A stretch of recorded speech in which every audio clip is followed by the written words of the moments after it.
জীৱনত দুটা বস্তুলৈ কেতিয়াও অহংকাৰ নকৰিব, পইচা আৰু সৌন্দৰ্য। দৰিদ্ৰতা আহোঁতে দেৰি নালাগে আৰু সৌন্দৰ্য সলনি হওঁতেও বেছি সময় নালাগে। স্বামী বিবেকানন্দই কৈছিল, তৰ্ক কৰি জয়ী হোৱাতকৈ মনে মনে থাকি পৰাজয় স্বীকাৰ কৰাই ভাল, কিয়নো বুদ্ধিমান লোকে পৰাজয়ক ভয় নকৰে, বৰঞ্চ বুদ্ধিমানে মূৰ্খৰ উল্লাস উপভোগ কৰে। সফল হোৱাৰ আনন্দ তেতিয়া আৰু দুগুণে বাঢ়ি যায় যেতিয়া মানুহে আপোনাৰ অসফলতাৰ বাবে অপেক্ষা কৰিবলৈ আৰম্ভ কৰে। পৃথিৱীত কেৱল সেইজন মানুহেই সুখী যি বুজি পাইছে আনৰ পৰা একো আশা কৰি লাভ নাই। জীৱনটো সদায় নিজৰ মতে উপভোগ কৰিবলৈ শিকক, কাৰণ মানুহৰ পচন্দ সময়ে সময়ে সলনি হৈয়েই থাকে।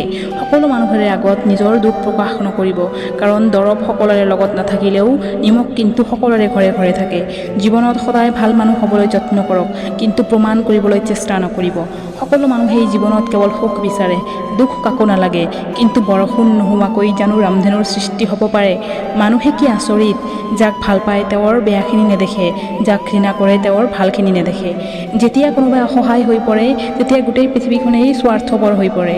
জীৱনৰ এটা আচল সত্য এই যে কেৱল আপোনাৰ দেউতাইহে বিচাৰে আপুনি তেওঁতকৈ বেছি উপাৰ্জন কৰক। তেওঁৱেই পৃথিৱীৰ আটাইতকৈ বেছি শক্তিশালী, যিয়ে অকলে জীয়াই থাকিবলৈ শিকি গৈছে।